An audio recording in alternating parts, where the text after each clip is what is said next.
AYO, it's Daeni and welcome back. We are the A-Team. Today we're going to be talking about the Benchmade Grizzly Creek. Now, this isn't one of the more popular Benchmades, but it's definitely one of the most desired. I don't know if that makes sense, but a lot of people want it, a lot of people don't have it. So we're going to get right into the details that that Benchmade writes about this particular blade. They characterize it as the total package for a hunt and fold-in with an axis lock. Hunt and folder with an axis lock. The perfect blade size and shape for just about any game, clean, and chore. And a fold and gut hook that's only there when you want it. You can customize the manual opening knife with a plain drop blade and a stabilized wood handle. That's them. We're just saying what they told us. The price for this is going to be around $230. The designers are Benchmade. The mechanism in which it opens and closes is the axis lock, and it is a manual opening action. The blade steel is the S30V. The blade length is 3.5 inches. Blade thickness is 0.12 or 12. The length of when it's open is about 8 inches. Closed 4 inches, and the handle thickness is 0.56. The weight of the total blade is going to be 4.76 ounces. Well, some of the pros that the Grizzly Creek have are: it's a plain edge blade covered under the Benchmade lifetime warranty. Blade is very sharp. It has a satin finish. It's lightweight. It comes with a gut hook. The perfect size for hunting. It's a manual folder, and it has the S30V steel. Some of the cons of the Benchmade Grizzly Creek is the Dymondwood or the stabilized wood. It might swell and lock if the knife is in the open position and gets wet. Clip position is as is. There's only one direction. It's a standard clip type. There's no lanyard hole. You cannot you cannot hang the knife while you're processing if that's something that you needed to do. You can't sharpen the gut hook, and the Benchmade warranty only covers the front blade and not the gut hook blade. There's also a thread out there that says that the gut hook can lock in place as if it gets wet, because that stabilized wood really does a number on water does a number on the stabilized wood or the diamond wood. All right, so we back, and all right, so from my perspective, I like the blade, and I think that is a relatively decent one. However, the cut-ins are all good, and the overall weight of the blade is actually really comfortable.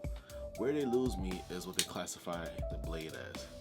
They call it a drop point, but to me, it looks like a recurved blade, only because if you look at the blade, you can see that there's a dip right here. There's a dip right here, like it comes, and that's normally characteristic. That's normally one of the the features of a recurved blade.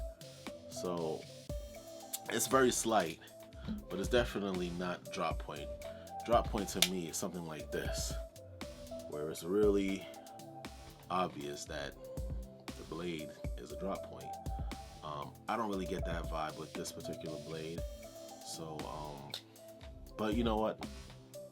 It's their product. So even with my EDC, same situation where the blade kind of has a curve in the like the belly of the blade. Well, not the belly. Let's say the edge. There's a curve in the edge where the belly, like. Comment down below if you disagree, or if you agree or disagree. And I just don't think that that's really what we're dealing with when we're looking at this blade. Some of the features that you're gonna get on this knife is gonna be, well, you have the blade edge right here. All right, so you have the blade edge. Can't really. All right, you got the blade edge.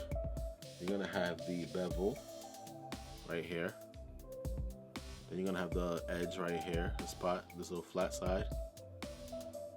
Then you got the spine with gimping. You have this thumb stud. You call it the flat. Yeah, you got this. I'm looking at it, Tony. And then you have the. See, I don't want to look at my face. I could touch it and tell you. All right, just don't cut myself. All right, so right here you have the thumb stud. You have the pivot. You have the handle, of course, with that Dymondwood. There's no flipper, but there's a little coil right here. This little bit of, where's my stick? I don't have a pointing stick. Oh, here we go. This little thing right here, that's gonna be the coil that normally would lead to a flipper, but this doesn't have it. Instead, you got this little cutout right here. This is the AXIS lock on where it's how you unlock, like open the knife. Here you have the pocket clip holes. There is no lanyard, and then you have all of the screws that keep it together. This is a G10 body. Right here, if you can't see it, it's a G10 body. And if you notice that the clip can only be used on the one side.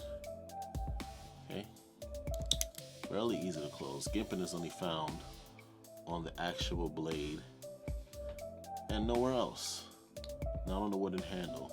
If you turn it around and you look right here, this is where you're gonna find that hook, which is really big, to be honest with you. Right, this hook is really big. Okay, and it's really sharp too. I don't really know, you could probably use like a chainsaw. I mean, you could use probably a knife. I don't really know how to sharpen this, to be honest with you. This is the first time I'm even coming across something like this as far as hunting. But if you wanted to have a folding hunting knife, definitely something that you should look into. Also, on this, there's some gimping for your thumb to kind of, not your thumb really, so because you put your, here's how you would normally hold it. The gimping right here for this finger, and here to kind of lock this, because anything can basically bring this blade down. And I think that might be a bit of a safety issue, but ain't nobody been complaining, or anyone, I haven't seen anything where anyone said that they found this to be a deal breaker from purchasing a knife. Benchmade has a blade, a fixed blade that actually has some of these features, so you don't really have to deal with this. This is the S30V steel, and so is the gut hook. Really solid looking, but if you look carefully on the blade itself, I'm trying to get all right, you can see that stabilized wood. It's not real, and that's kind of lame. It's not a deal breaker. I still bought it because I really wanted it, but that stabilizing wood is just not really doing it for me. They could have used real wood too. I don't know why. These blades aren't expensive. I don't know if the stabilized wood is more, it's probably easier to work with, and I can give them that, but you're gonna spend around $230 for this blade. So at $230, I think that it would have been nice to actually get real wood, because then it could actually last for a long time. But again, I'm not on the design team at Benchmade, so I don't really know what process happened that they decided to go with this particular selection. So what is my takeaway from this? The blade holds its edge really nice. I mean, it's sharp. You're gonna like it. The gut hook is a nice addition. It has a great warranty. Unfortunately, the fact that the blade might lock if it gets wet, or if the wood swells, it'll lock the blade in an open position, whether that be the gut part or the regular knife part. That's a bit of a concern to me. The blade cannot be carried up, so I just like more options, and the fact that they don't give me that option kind of bothers me as well. And that Dymondwood, like, if you haven't realized it, the Dymondwood is really what really bothers me the most about this. The fact that it swells and it's just not real wood, even though in the photo you cannot tell it's not. And this Dymondwood or the stabilized wood thing that they're doing kind of comes off as passive. They don't really actively let you know that 1 second.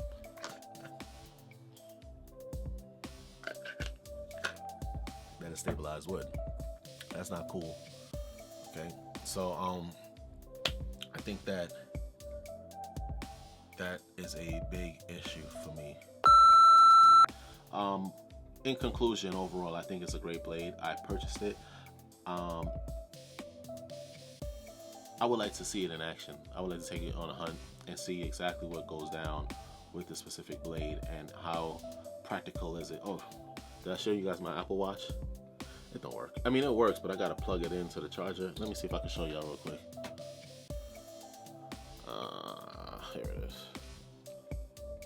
And then I gotta plug it in so it'll like do its thing.